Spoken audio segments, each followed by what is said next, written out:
In this video, I'm going to share why I, at 34 years old, am still gaming.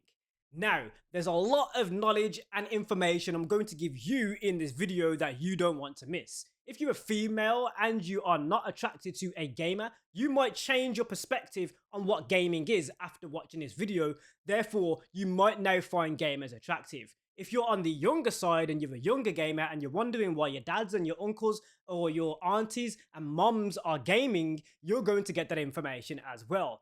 Also, if you're an older gamer like me, you might relate or have a different perspective on why you're still gaming at the age that you are.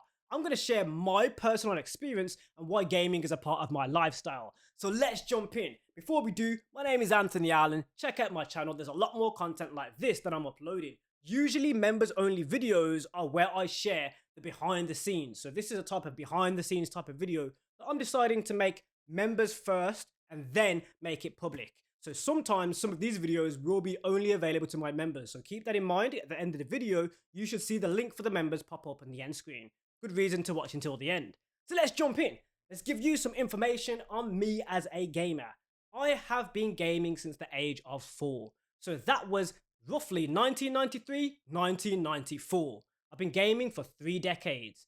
Back then, the franchises that were big in gaming are still big today. And they, if not, are bigger. We're talking Mortal Kombat. So as you know, there's Mortal Kombat's movies, merch, multiple games. We're talking the Batman on Sega Genesis, on the Sega Mega Drive, the 1989 Batman game. We're talking other games that might not have blown up as much as they are, like compared to those Warner Brothers games, for example, Streets of Rage. But there are a lot of franchises that we experience that are still around today, Sonic being one of them. So when I first started gaming, Sonic was one of the main big franchise games. So why am I mentioning this? Why is this important to why I'm still gaming today? My franchises that I enjoyed back then and a little bit later on that came into my life are still around and blooming and growing and telling new stories right now. Not just inside gaming, but it's now evolving. Mario being one of them. The N64 was another console that I had in my gaming repertoire, in my gaming pedigree, in my gaming journey. I experienced N64 games as well. So we're talking Zelda, Mario, and all those characters that you are now experiencing in a new way with your kids or yourself as a kid. Those games that we were experiencing and blew up because we were all interested in them have survived and evolved. This includes a lot of the things that we are enjoying today. Pokemon on the Game Boy. What is Pokemon right now? The Pokemon card game, as an example, one of the biggest franchises in the world. Back when we were younger, we were the original audience that blew these franchises up. But here's the kicker. Why is this attractive to the women that are watching? So I'm about to blow your mind. I'm having to hunch over because I'm standing up and this microphone cannot pick up. So if you're wondering why I'm looking down like this and hunching, that's the reason why. So let me just clean myself up because I gotta dust myself off to explain the next bit. So why is this attractive to women, or why should it be attractive to women? It basically means that the gaming industry is bigger than what it was before, and it's now horizontally integrating into other industries. So gaming vertical would be something to do with gaming. Then going into PlayStation, that's a vertical integration. It's in the same type of genre, the same type of product. Horizontally integrating would be this game has now gone into radio, which has nothing to do with gaming, but it's then come into a different sector of media. And that's horizontally integrating. That is what gaming is doing. So you have books for Assassin's Creed. You have merch for Assassin's Creed. There are other Assassin's Creed things now. That can be your entire livelihood if this is something that you're passionate about. It could be, for example, if you are doing a sewing company and you're making merch of different, you make sure you have the correct rights, but you have the idea. You can literally be inspired by these stories that are being told. Beforehand, we only had some forms of media that were recognized by the masses. We're talking television, movies, books. That was it.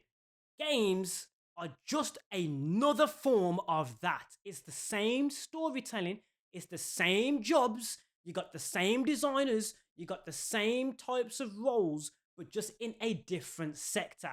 The reason why women usually find gaming unattractive is because they're looking at gaming from the outside in. They think that it's just literally playing around, there's nothing to it. Mindless drizzle is something that I've heard from outsiders of the gaming industry when they're not understanding not only the amount of work that goes into the games, but they're not understanding the stories that are being told and what it is. So, gaming has all of these massive, very attractive, very creative roles and very formal roles as well. You need a HR management team to manage everybody's payroll in a gaming studio. People are underestimating from an outside perspective in what gaming actually is. And now I'm even talking to some women today that are beginning to or have already understood what the gaming industry is because it was so young compared to all the other industries. It wasn't really as respected from people that might not have been involved in gaming in some way, shape, or form. But with the things like YouTube and Twitch and streaming and online video on demand platforms, this has opened people's eyes to what gaming is, including the women in your life that might not have respected it beforehand. One shift that I saw from a lot of moms and realizing what gaming is the esports sector. So when the esports sector began to explode in the late 2000s, and these kids that were playing these games were becoming millionaires because they won a competition, this is where the moms began to realize slightly what gaming is. Even in my local community, I had mums that were had kids, and they were like, "Well, I've started playing Fortnite now," because you had like somebody who became a millionaire playing Fortnite. So these moms and dads began to jump on. Now, some dads and some moms were already gaming, and they are in usually my age group, for example. That would be like the new mom, new dad sector right now. But there are moms and dads and even grandparents who now understand what Mario is. Because back in the day, Mario was one of the only characters, Mario and Sonic were two of the only characters that were really recognized by that older age demographic. But if you were a gamer, you already knew about Metroid, Halo, and all these other types of characters because you are gaming yourself. Why is this important in, of course, maybe building a family? Here we go. So, I would go to watch the Sonic movie because I was already into Sonic. So if I'm somebody's dad and the kids go and want to go and watch Sonic, I'm like, yeah, let's go. I'm like, yes, let's go. Not only that, you have more experience as an adult gamer about the stories being told because you've had these stories for potentially, like me, 30 years. So I know things about Sonic that the new gamers do not know. They don't know about the Marble Zone. They don't know about the animated cartoon Sonic TV show series. They don't know about all of those things. They're very new to Sonic. I know already by watching the Sonic trailers, Sonic 3, I haven't watched the movie, what the plot is from the games that I have played. I know that it's slightly based off Sonic Adventure Battle 2. Why? Because I've played the game for a fairly long time and I can see already when Sonic and Shadow are in that city what zone or what it's based on in the Sonic games. I can see it and I'm like, oh, it's adapted the story and taken it into a different sector, let's call it, a different media sector. And now a different version of that story is being told. Because at the end of the day, what these games and media are that what they're doing is they're entertaining you with the stories, the characters, and the worlds that they are contained in. And yes, you can have spin-offs. For example, you could have Peach, is it Peach? Cream, for example, in Sonic, having her own TV show.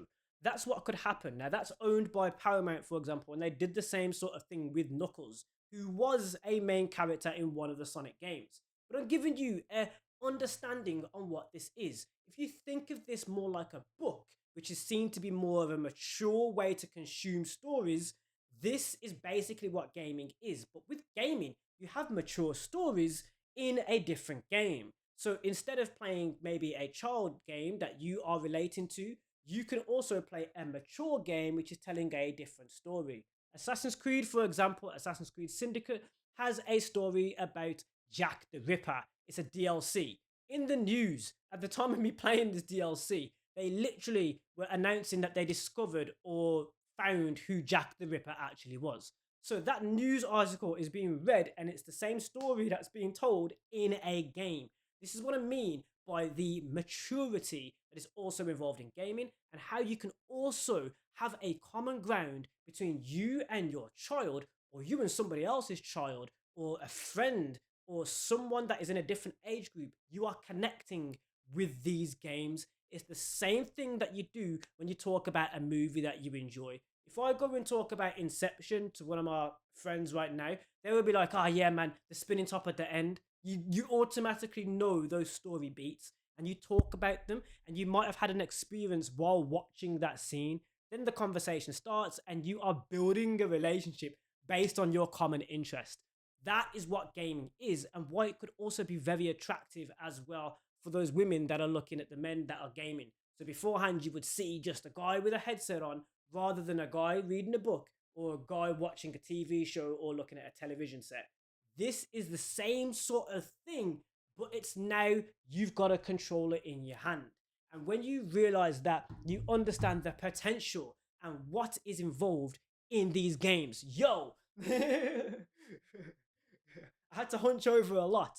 And that is part of the reason why I'm still gaming today. Because, of course, these stories and these games that I've been enjoying for quite a long time have opened the door for more potential stories for me to consume, more entertainment for me to consume, more fun for me to have. And I understand things about games that enable me to find and discover and then even share with you here on my YouTube channel. So there are many different ways and avenues and things. There's so much to go around in gaming that there is no, there's almost like an abundance of storytelling and an abundance of entertainment that could come from one game.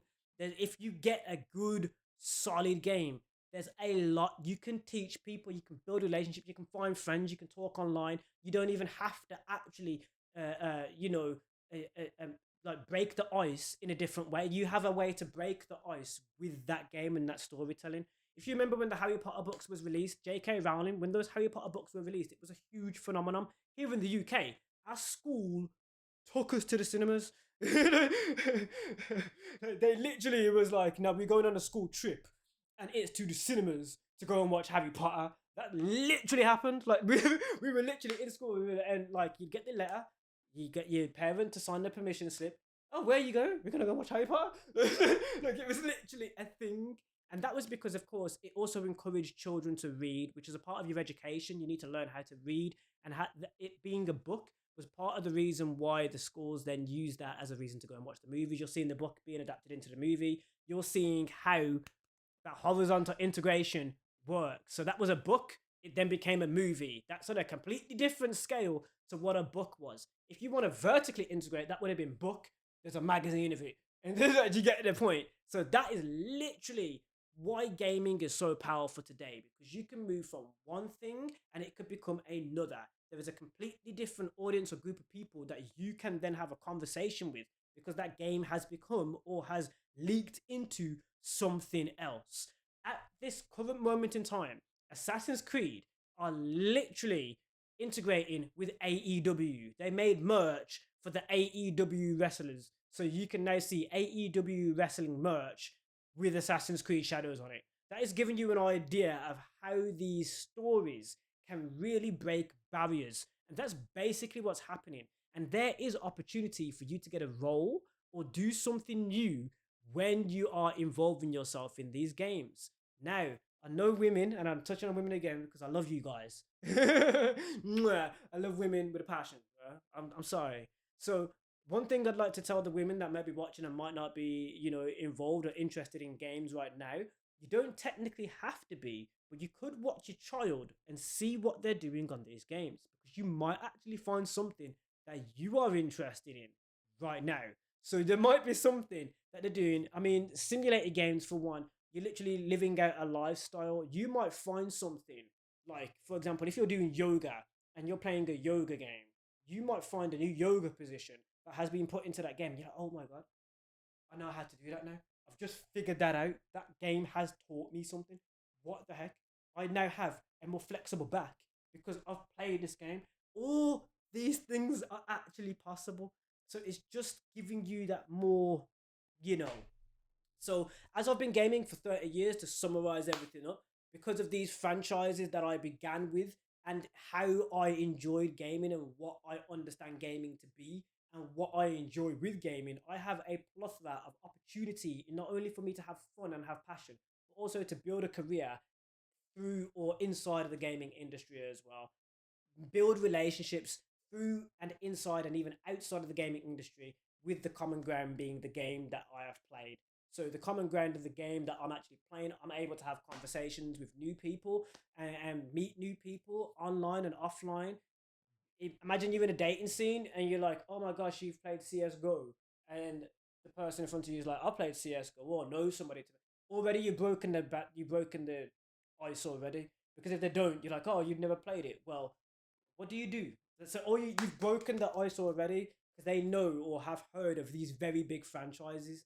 You know what I mean? You can say, my hair's blue like Sonic. And you're like, oh, I know who Sonic is. But you get what I mean? Like, already you've broke that barrier, bro. So there's many different things right now. And that is like, hopefully I've explained that properly and given you some value here on this lifestyle and why gaming is a part of my lifestyle. Also it just helps me in general. So gaming helps me with problem solving. If I find a problem in a game and I'm solving it, my brain is literally learning how to solve issues on the go. Oh, I planned for this to happen and then it fell. So now I have to figure out how to get that over there. Right, that's literally what you're doing most of the time in games as well. It's helping your cognitive practices to solve an issue. So there's that as well. If you remember like brain training, times that by 10, add images and layers on top of it. That is what the game is doing to you. You are literally solving an issue. It can be therapeutic as well. You can find and create ASMR. I'm giving you ideas for content. I think I even wanted to do that at one point. I was going to take like, the old school 8-bit sound effects from certain games and use that as ASMR, because you could literally create any sound in the game, like in eight in that bit. Anyway, it was easier to find because we used to have these menus, and you could press a thing, and it would give you the sound. Anyway, yo, if you've enjoyed this video of me just giving you some lifestyle information on why I'm still gaming at the age of 34, why I'm still passionate about it. It's one of the I tried to summarize everything up, but I can talk here all day with it. But I'd like to hear your conversation in the comments section down below. Why are you still gaming right now? No matter what age you are, you might still be gaming. There might be something that you're still interested in with gaming. Are you watching gaming movies? Are you reading gaming books? Are you buying gaming merch and not even knowing it's gaming merch? Are you finding a game character somewhere? Are you interested in a character that you haven't seen for quite a long time? These are the things that we can talk about in the comment section. Remember, membership's on screen right now. My name's Anthony Allen. There's a lot more where this came from. Thank you for watching, and I'll see you in the next one. And remember, observe.